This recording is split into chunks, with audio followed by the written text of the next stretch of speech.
Happy hump day, everyone. I bet you're having a better day than Gary Gensler at the SEC, who's being called out for an inside job that took control over the SEC's Twitter account, announcing the fake BTC ETF news.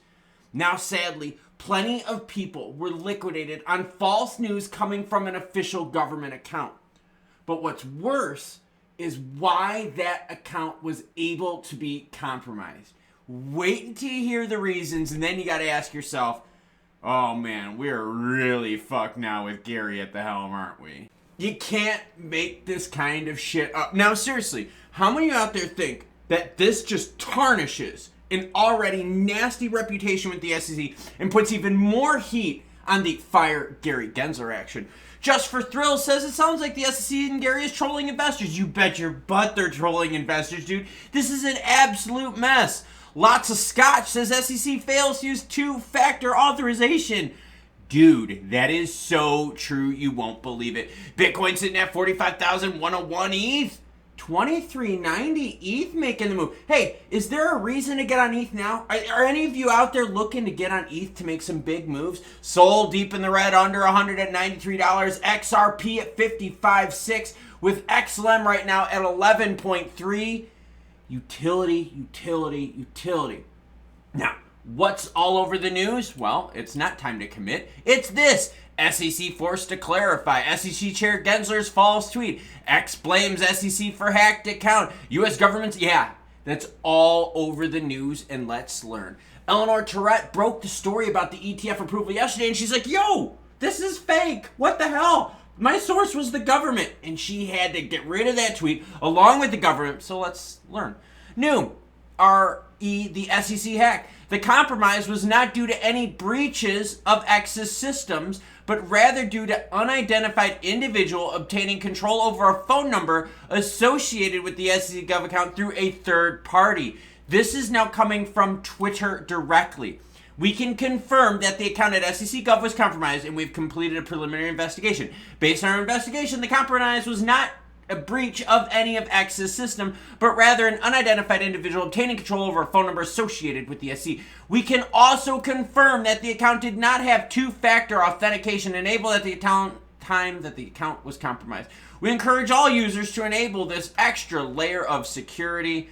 Oh my fucking God. And here's Gary Gensler, October 24th, said, this is a reminder to secure your financial accounts as well as protect against identity theft and fraud. Remember to use strong passphrases, set up multi-factor authorization, keep the account alerts turned on.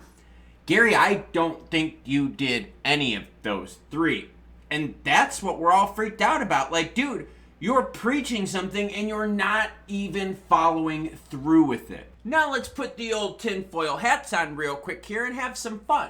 Let's pretend that Twitter X was owned by its previous regime. You know, the regime that, laid protection for the government that would suppress certain narratives, especially in regards to Rona or things that could poke you in the arm that are supposed to make you not get sick, but you still got sick anyways.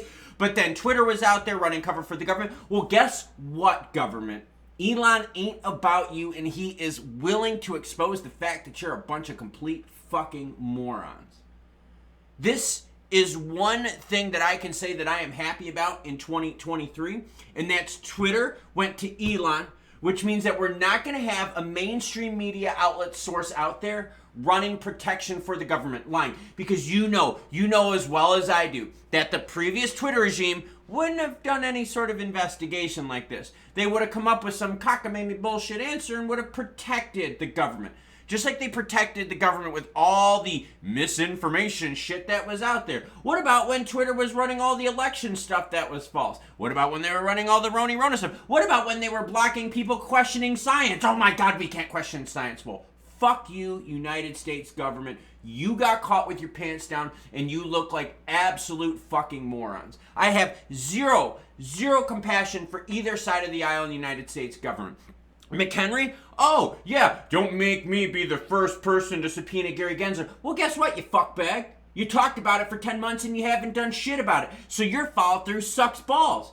Gary's out there posting on Twitter saying, hey, two-factor authorization, make some really good passwords. Well, guess what, Gary? You didn't follow through on that. You fucking suck balls too. And that's what you get here in the United States. The inmates running the asylum, Gary out there telling you he's going to protect investors. Meanwhile, investors who are getting news from a trusted government source, the government source themselves, got liquidated on false news. Yeah, liquidated on false news from an official government site that didn't even follow its own instructions on how to protect itself. Y'all are worried about XRP and XLM going to the moon? I'm just worried about my fucking government being able to, run itself correctly. This is an absolute fucking joke. It shows you out there is no legitimacy whatsoever in hacks, scams, and schemes. Now, that's all in vogue right now, isn't it?